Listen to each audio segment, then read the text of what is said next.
Okay, I'm going to call the Committee of the Whole meeting for the Town of Westville to order. I'm going to begin with acknowledging that we are located in Mi'kma'ki, the ancestral and unceded territory of the Mi'kmaq. We recognize that without action, an acknowledgement is empty, and we are continually learning more about how to engage and move forward as we work toward truth, reconciliation, and equity. It marks the beginning of the work ahead of us, not the end. We are all treaty people. I also want to acknowledge the history, legacies, and contributions of the African Nova Scotia peoples who've been here for over 400 years, particularly this month, it being provincially, Nova Scotia Heritage Month. And we want to indicate that we are participating in that acknowledgement as a town. I was pleased to attend the ceremony in New Glasgow earlier, or last week, I should say, initiating the month-long celebration of African Nova Scotia. So we certainly do that here in Westville as well. With that, going to mention that we had regrets from Councillor Dunn, who is out of town, Deputy Mayor McGregor, who is under the weather, and so they're not able to join us tonight. But we do have, to my right, Councillor Fraser, CAO Weirs, to my left, Councillor McKinnon, and Recording Secretary Reid. So tonight, I don't believe that there's any conflict of interest in what we're going to be doing tonight, so I wouldn't even bother asking that. Nope. I doubt there's a conflict with regard to this presentation. We're happy to have this presentation. So there's been some changes coming to the solid waste collection that most people probably now are aware of. And so we've asked Deborah Cyril from the Pictou County Waste to come and speak to us and sort of fill us in on some of the details of what those changes mean to us all. And without further ado, I'm going to hand it over to Deborah for presentation. Well, thank you for inviting me here tonight. Good to see some familiar faces and some new faces. So I'm Deborah Cyril, as Lenny mentioned, and I'm the Waste Reduction Coordinator for Pictou County Solid Waste. So for those of you who know where we're at, our facility's at Mount William. We operate the transfer station, compost, construction, demolition, and as well as our umbrella is education and compliance activities that we carry out. So as we talked about, you may or may not have heard, there's been some enhancements that have happened to our Sorry, Deborah. I'm just going to interrupt for 1 second. I just want to make sure that you're able to be heard out there in YouTube land. So I think if we have a mic, we'll get it there. Apologize for that, Deborah. I'm sorry.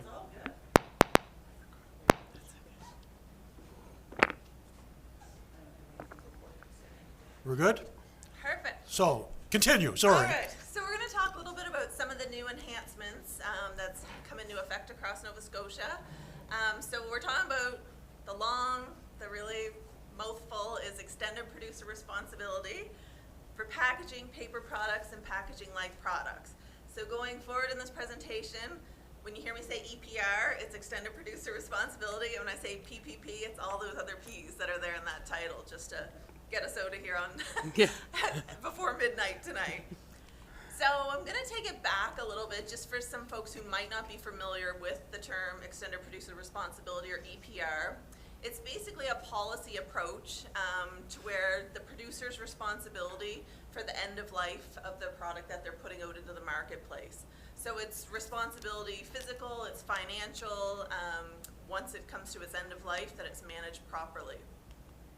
So currently in Canada, we've got about over 100 of EPR programs. So this new program that we're going to talk about tonight and focus in on was new as of December 1st, but we've had for many years programs for tires, paints, batteries, that sort of thing. And basically, it's just regulating by the provincial government for industry to take responsibility, including a financial, as I said, for the end-of-life management for the products that they're putting into a jurisdiction. So what are the benefits? Well, the first benefit is that they incentivize industry to make better choices, put better materials, and more easily recyclable materials out into the marketplace, because at the end of the day, now they become responsible for those costs. So up until this point, it might have been cheaper to put certain items in a certain type of packaging, but now when you look at the end of life, they get more incentives if they provide a higher quality recyclable product. So it forces them to do that little bit of a shift for the environment. And the savings are estimated between $20 and $25 million for Nova Scotia municipalities. So this is what's huge. So when the solid waste regulations came into effect back in the mid-90s, they were great because they forced us to do some really innovative things to keep materials out of the landfills, but it was really Nova Scotia municipalities that stood up and took the brunt of the infrastructure costs of putting these things into place. So this is why we're really happy to see some of that stress and the burden on the financial side for handling and processing recyclables being removed from our municipalities. So just a background on our transition. So what happened so far? Well, for those of you, including myself, who's been around the table for more than 2 decades, this was a long time coming. A lot of years of collaboration between municipalities, NSFM, Environment and Climate Change, and Divert Nova Scotia. So finally, August 1st of 2023, the government did announce regulations to introduce this program. So they designated certain paper products, packaging, and single-use plastics. And it obligates these producers to take 100% of the responsibility for the collection and management of this. So that takes those collection costs for those contractors we have that's picking up the materials curbside off in municipalities, as well as what we pay to our current processing facility in Kemptown and Colchester County for processing and marketing. And the other good thing is it obligates producers to meet mandatory targets. So for each type of material that goes out into the marketplace, there's certain targets that are actually written in the regulations where they have to, and it's an increasing thing year after year, where they have to meet certain percentages of recovery rates. So it forces it to make sure that the right things are being done and we are capturing those. In August of 2023, the government appointed Divert Nova Scotia as the administrator of the program. So they're the oversight industry, which is kind of interesting. So for those of you who know about Divert Nova Scotia, for example, at Pictou County Solid Waste, we have different contracts with them for education, for compliance, for regional coordinator duties.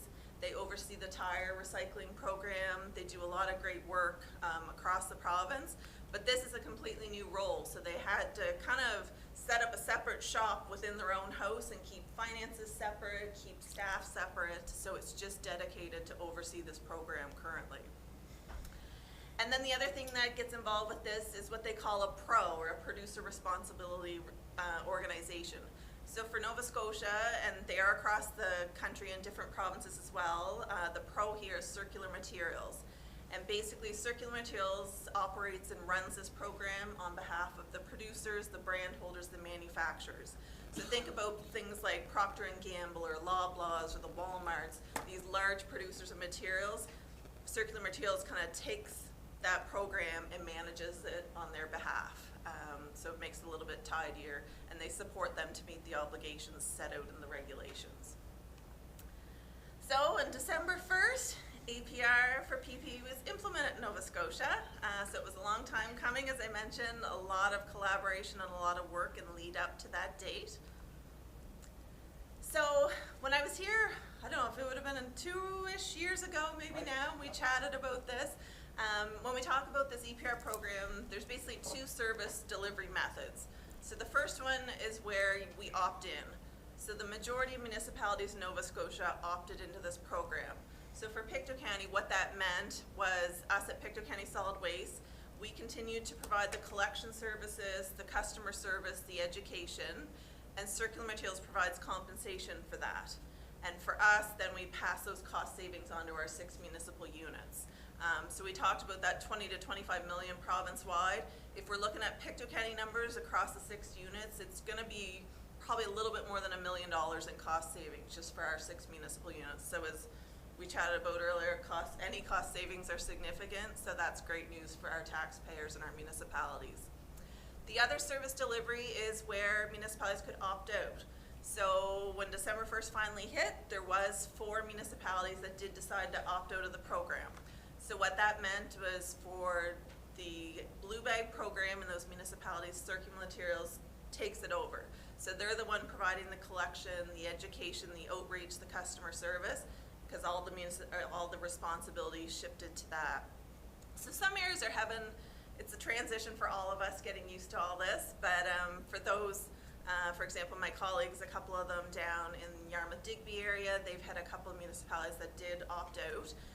So it is a little bit tricky because the circular materials side, they're taking over for the recycling stream, but the garbage and organics, education and collection is kind of separate now. So it's a little bit trying to figure out the roles and responsibilities so it doesn't look fragmented, so that residents get the consistent messaging, but it is kind of a little bit of a transition phase going through that. Deborah, right just a now. very quick question on that, if you don't mind. Sure. Are those in areas, do they have shared services in those areas? Or are they all looking individually, running Those the? ones were all individually. So the 4 municipalities was the town of Yarmouth and the county of Yarmouth, the town of Antigonish, and Queens County, All separate? all separate. So, just so people are aware, I just want to emphasize that in Pictou County, all 6 units are together. That's on correct. what we call shared services with regard to garbage and recycling That's collections. correct. That's the difference. Yeah, definitely. Can I, on the question Sure. for that, like, what would be the benefit of opting out? Like, what was their hesitation for, like, to me, when you say, like, it's going to be better for our environment and it's gonna save Westville residents money, that's kind of a win-win. I'm wondering, like, what was the mindset there for not jumping in on something that could be beneficial for your people? So even if you opt out, it's gonna save the municipality money because circular materials is gonna take over those components. Right, Two of the ones that I was aware of, they couldn't come to an agreement financially. So whether, I don't know all the details because of all the Right. confidentiality, Yeah. but what they were being offered to cover for, let's say, collection costs wasn't what they were currently paying for their collectors. So it didn't make sense to take a loss on it. oh, okay, So then it was just kind of, okay, it's easier just to step Yeah. back and let them take it on. understand, And yeah, they're not at a loss. So, Okay. yeah, definitely different reasons Yeah. across the board. okay, fair, Yeah. yeah, So in the regulations, it does include, as I mentioned, all residential properties. So this isn't for businesses per se. Eligible facilities, so multi-residential, so your apartment buildings, condos, schools, and also campgrounds were written into Nova Scotia's regulations. The campgrounds one is a little bit unique here because a lot of provinces didn't have that included. So for any of these eligible premises, they get unlimited curbside recycling. So if they come to our waste management facility now with their blue bags, they don't have to pay tipping fees, which is kind of a positive thing for residents too, because we did have minimum fees for those if, you know, if they missed their collection day and wanted to drop off. Now you can drop those off for free. Circular Materials does have portals for schools, multi-res, and campgrounds. So if there's a property owner that wants to sign up to have them provide this service, they can register online. And the big thing to note here, whether they register, whether they don't register, they still need to recycle and comply with municipal bylaws and provincial regulations. So if they don't register, it's not as if it's, okay, we're good, we don't have to participate anymore. So that's just important to know. So for us, what happened here? So for residents, basically our goal, I remember when I was here last, we chatted about it, our goal really through this was to minimize any disruption, any confusion, keep things as seamless as possible for residents. So they still get their unlimited recycling on their biweekly collection day. Their collection day is the exact same as it was before, the exact same day as garbage and compost, and we're still there to provide support, to educate, to assist. One of the new things with this program is they are setting up depots across the province for some of the harder to manage materials. So there were quite a number of places across Nova Scotia that never recycled, for example, styrofoam. We were fortunate because of Colchester processing our recyclables. They had the technology to be able to do it, but a lot of municipalities didn't recycle it. So the preferred method now for circular materials is to deliver styrofoam to a depot. So it's no longer going in our blue bags. So that's where it gets fun, because it's still okay if it goes in your blue bag. It won't get rejected. Okay, The preferred method is take it to the depot. okay. Preferred, but not, required. you're not gonna not get required. tagged if you put it in That's correct. currently. So preferred, but if it goes in your blue bag, like we've done here for many, many, many, many years, Yes. it's fine. it's Yeah. all good. It's still gonna get recycled, it's still going to the recycling I think I can facility. almost remember when that changed, that we were able to do that. And Yeah. that was a big thing, because anybody that buys anything, you know, it comes in those crazy packages, that's more of that styrofoam packaging than anything there is else, the the actual product. article, Yeah. right? Yeah. And that's yeah. what, as we chat about some of these, we'll call them new materials, they are what we're gonna call optional, just because these ones haven't been listed on the province's banned list of materials from landfill, like some of our recyclables are. So as we chat through some of these, there's gonna be preferred locations, there's gonna be, this would be great, but at the end of the day, if a resident can't physically get to a depot, they can keep doing what they've Well, always and done. it might be easier to take some of these things to the depot because they're so large sometimes. That's They- right, They take some of up the several styrofoam, bags, yeah. some of them that I've had, Exactly. right? Yeah. So currently in Pictou County, the only drop-off depot we have currently is Bill Stewart's. Circular Materials is working hard to try and expand their network of depots, because in some areas of the province there's significant gaps. And when I say significant, I mean there's not a depot within a whole county. So Right. the nearest depot might be 100 kilometers away. Obviously, that's not feasible to expect residents to deliver to there. So they are working on it, and we expect to see it kind of grow and improve as we go along. So yeah, so styrofoam, preferred is to take it to Bill Stewart's currently, Right. but if you want to keep recycling it in your blue bag and set out curbside, that's totally cool, totally good. Still going to get recycled too. The smaller stuff I can see, but you know, I'm visualizing some of the like we all Yeah. have, right? Huge Exactly. pieces, so much Yeah. easier. And trying to, if anybody's had experience like I have of trying to break them up to get them in the bag, Yeah. and it goes everywhere, Makes a bigger sticks to mess. you, Yep. you wear it for like a week. Yeah. So Yeah. easier to just not try to break it up, take it whole meal to That's to right. Bill Stewart's, Yeah. Yeah. Okay, good to know. Yep, so the other thing that they're taking at the depots is non-hazardous aerosol cans. So when I say non-hazardous, it's things like your cooking sprays, or maybe your deodorant or your hairsprays, those sort of things. We're all trying to wrap our head around, like, how do you say to somebody it's non-hazardous or hazardous? And basically, they're kind of like, well, if it's edible per se, and if you put on your body, then we're hoping it's not hazardous, so go with Right. that route.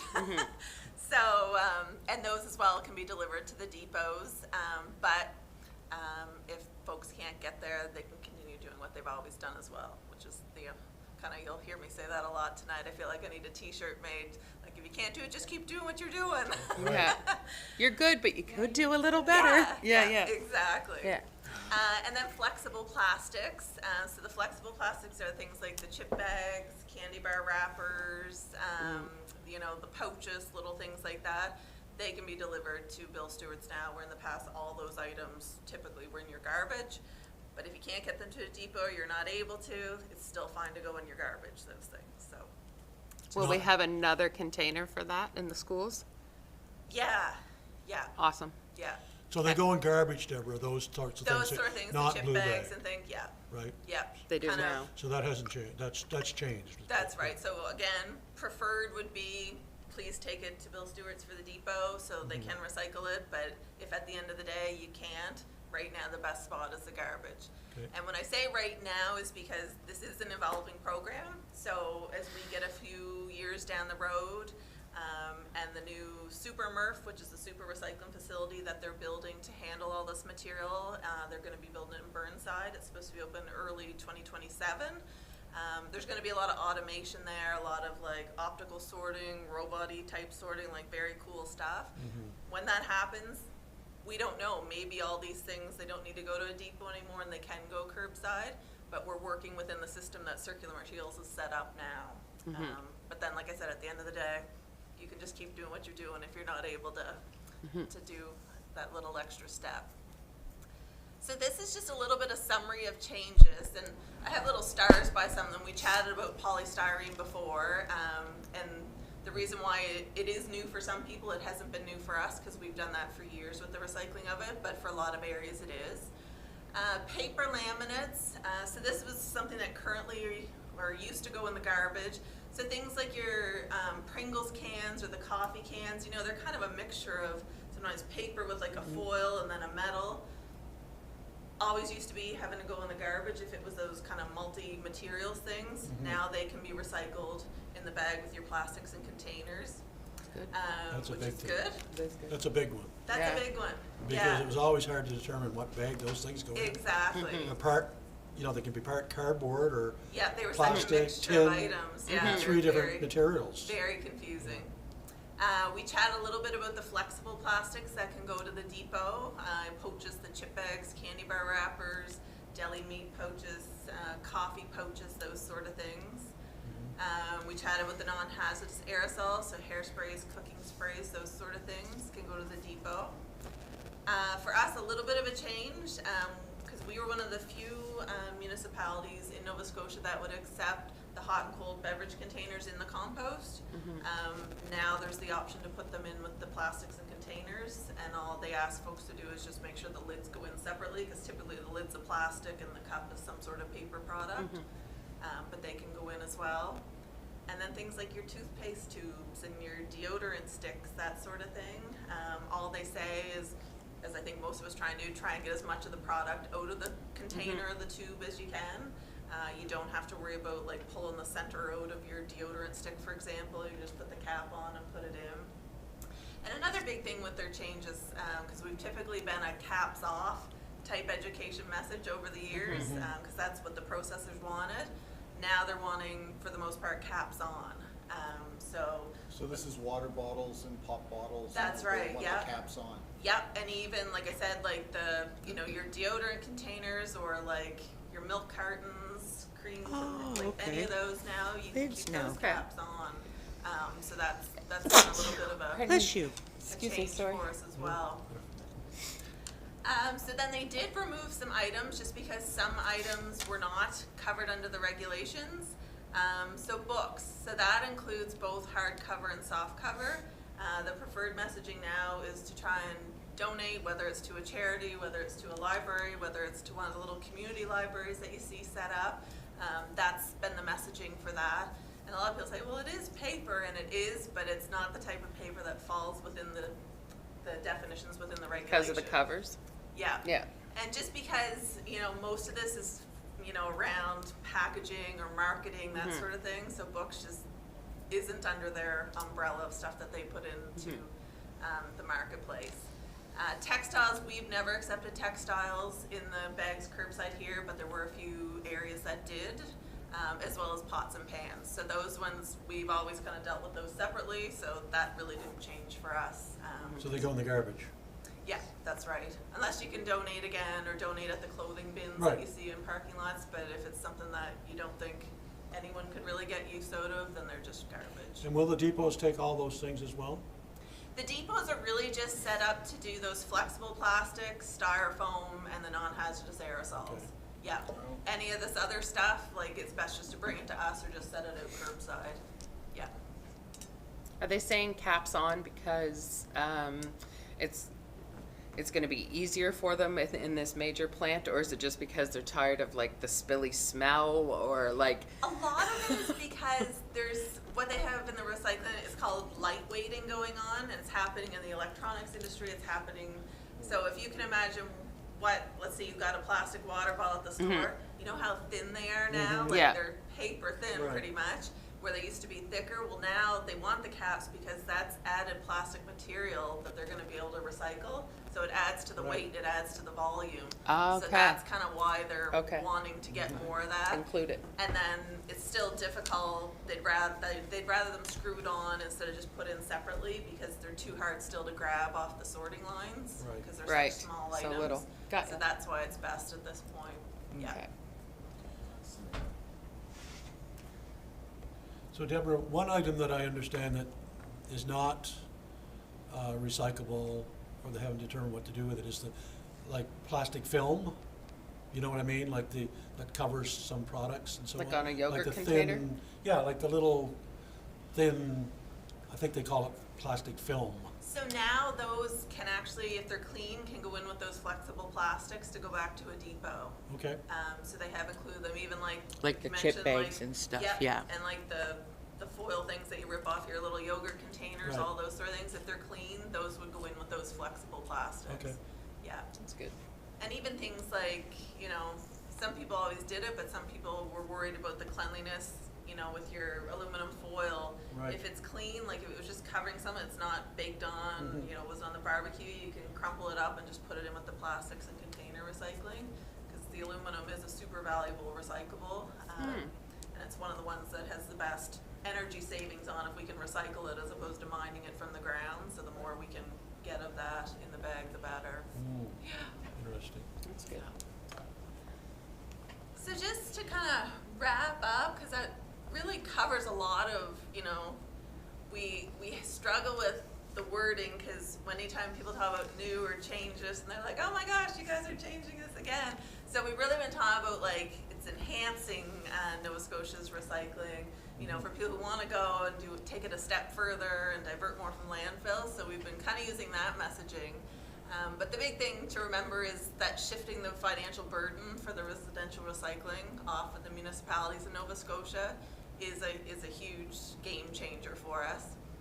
Another thing that those of us that have been around for a long time, it's really nice that now we have a harmonized sorting list for recyclables. For the Doesn't matter entire if it's Sydney to province. Yarmouth or Amherst to Halifax, it's all the same. Which makes it nicer when people travel through the province, it's consistent, or if you maybe live in Halifax but have a cottage in Pictou County. So it's really nice that we're all kind of have that same messaging now to make it easier for residents and visitors for that. And it gives residents the option to divert more materials from landfill through recycling. So as I mentioned, like, you know, we've got these preferred options, and we'd love for everyone to fully participate, but understanding sometimes there's constraints and difficulties with participating or taking things to a depot. But it is really nice to give people the option to, you know, to take it to that next level, because we're so lucky here because we have so many passionate people who take a lot of pride in our system, as they should. And they're always kind of like, we want to do more, we want to do more. So now we're like, you can do a little bit more, like, and Yeah. kind of make a little bit more of a difference. So that's been an exciting one for us as well, just given that option. But again, making it simple at the curb so folks don't have to get stressed about if I can't do that, am I going to get rejected with a sticker, and you're not. So just kind of keeping people at ease, knowing that it's a great thing, but you know, for the most part, everyone has been doing a great job for years, so if they just keep doing that as well, that's awesome too. So that's kind of my formal spiel. I There love you the go. questions and the discussion throughout No, it. it's excellent. And I didn't want to take up too much of your guys' time tonight. Excellent. But happy No. It's to perfect. chat more, or if there's any You other can- questions or You can take the discussion. screen or- down, Scott, and put us back down. No, excellent, Deborah. I often marvel at, that you are so enthusiastic about recycling and garbage collection. And, you know, I don't know that everybody recognizes, but I think Pictou County is very fortunate to have you in the position that you have at Waste Management, because your enthusiasm shows through. And I'm sure it affects other people to want to do the best job they can Yeah. at recycling. And, you know, I think we're a bit of a leader here in this area as well. Pictou County, we should, we deserve our applauding ourselves, I think, with what Absolutely. residents, I'm talking about residents in general in Pictou County, like you said, who take it seriously and Yeah, do a they're great excited. job in They like in doing it. recycling. And this Yeah. I like the word that you said, this enhances, really. This new shift enhances what we've been doing up to this point in time. And, you know, for us, sitting around this table, the fact that, there's gonna be a financial saving to what we pay as a town to have our collections done is cannot go unstated. It's a major thing for us. And we're finally catching up with the rest of the country and, with this producer responsibility business. And I've said it before, but people probably didn't realize, but we've been paying for it forever here in Nova Scotia. Everything you buy, Yeah, we've been paying every manufacturer, it's built in, because they're not that benevolent, these large Yeah. corporations, that they would just, we'll look after that. No, you collect it from everybody, and we've been paying in Nova Scotia for years upon years, Yeah. and reaching no benefits. So now we're finally going to get some benefits. So it's a tremendous thing. It's something that, and people hopefully haven't seen any difference at the curb. Haven't seen much change, and No, the feedback we've got, people are excited Yeah. about it and Yeah. are, and some at ease initially worried about concerns or worried about getting stickered, but, you know, it didn't take long for people to become a little bit more at ease and know. The styrofoam thing, I think, is a big one. Yes. That- Yeah. that You can still do that. That's right. I think there were a lot of people who were anxious about that. Me is one. Yeah, no, definitely, Yeah, yeah. and Deborah, knowing the that one it- slide mentioned that they're looking, like they're having a problem with locations for these flexible ones. Right. What are they looking for size-wise, and like what needs to be in the location to get a depot there, do you know? So initially, because they were kind of under, you know, timelines to get things set up, they originally reached out to the Eastern Recyclers Association, so that's the association that oversees most of the Enviro depots across the prod. Oh, okay, the So Enviro most of those, depots. like bottle exchanges, bottle Right. depots. So they were able to get, it's about 40 of them on board before December 1st. I think they're open to options and open to different partnerships because they are trying to fill these gaps. Right. I'd like to think that once they kind of start reaching out a little bit further, like we would at the transfer station, we become a depot. I know they're trying to be creative and partner with different nonprofit organizations in some communities. So I don't think there's any typical, this is what it looks like. I Right. think they're open to pretty much any option to improve the accessibility for Nova Scotia. I'm guessing Councillor Fraser's mind is going to the To the- nonprofit yeah, idea the of Legion. of a way to raise funds for nonprofits. so. Right. Yeah, Yeah. I was thinking like the No, Legion, and I right? think- Like, I think anyway, they're open, Yeah. like, to thinking outside the box to try and make it easier Yeah. for folks to access these depots. They were just initially focusing really on that Enviro Depot network to get it off the ground. Right. And then, okay, now we're into 2026, and that's one of their main priorities to is improve the accessibility, so. Yeah. And the collection days have not changed here in Westville, they're still on the same schedule. I No. mean, we had a bit of a change April previous to this 1st. coming in Yeah. to effect, right? Yeah, so Because with of the the new collection collection people, contract. because of the contract we had Yeah. then. And I don't think it caused much chagrin hear or much upset. anything. I No one didn't really said receive any much. negative comments. hear anything. Important to know that you still have to have your garbage out by 7 AM. Yes. And one thing, so, and I will just, because that's a great. And I happen to be segue. on an area where they come very early. Yeah. For the garbage part and the green bin, I know that, I've learned it the hard way. Yeah, So, so they you know, have you got told to adhere us- to that 7 AM. As of yesterday, they are looking to start in different areas of their routes, so we got some social media stuff out today, like make sure it's out by 7, because, you know, tomorrow's your collection day, and it's one of the Yep. areas that they're trying to tweak and improve the efficiency. Mhm. They might be there at 7 instead of 11, like you might be used Right. to, so that's why we're always trying to say 7. 'Cause sometimes if they have additional resources, they'll put them on the routes too, and then you're left stuck with I it. will Yeah. say, I will say, one thing that I would be cautious of is important that they don't change, like, you know, it needs to be predictable, right? Mm-hmm. So I know at one point in time where I am, they used to come late in the morning, so I was quite leisurable. I didn't Yeah. have to really rush a lot. And then suddenly, a couple of weeks I came and they were there very early, and Yeah. and they switched. So I know I got a little bit of feedback from some of my neighbors, some of the people on my street, to say, you know, what the heck's going on? Why weren't we notified, right? So I mean, I think lately that I've noticed I've almost can set my clock by when they're gonna come. So they're very consistent. I think that's very important to residents, so you know with certainty they're gonna be there, right? It's like running a transit business, Yeah, right? Yeah, yeah. yeah. So, yeah, Night before. yeah. Yeah. no, I don't like that. I don't like that. Depends on Build the yourself weather. a box. Mine goes out whenever it's full. Okay. So anyway, Deborah, look, thank you very much again for Thank for you. everything you do and certainly you. letting us know about these changes here. And, you know, like I said, we'll promote it on our website just to say that this presentation was made for those people that weren't available to see us tonight. They'll be Yeah, able to go on there, and if they have questions, they'll get their good answers, I think, from your presentation. So thank you very much for Thank coming. you for having me. I'm happy to come back and chat anytime. Appreciate it. Thanks so Appreciate it. much. Thank Yeah. you. With that, folks, I don't know that we have a whole lot of other things to discuss tonight. Just a reminder that next week is that busy, crazy week that we always have on council and committees. So the Board of Police Commissioners meets on Tuesday, on the 17th. Planning Advisory is on the 18th. And then our regular council meeting is on the 23rd, which seems early because it's February. It's February. It's a short month. Yeah. Short month. So, And accessibility on. accessibility. on the 19th, I think. 19th. Yeah, I think it's 17th, 17, 18, 19th, 19 yeah. next week, yeah. So busy week next week coming up for those that on council and committee. So with that, nothing further. No. I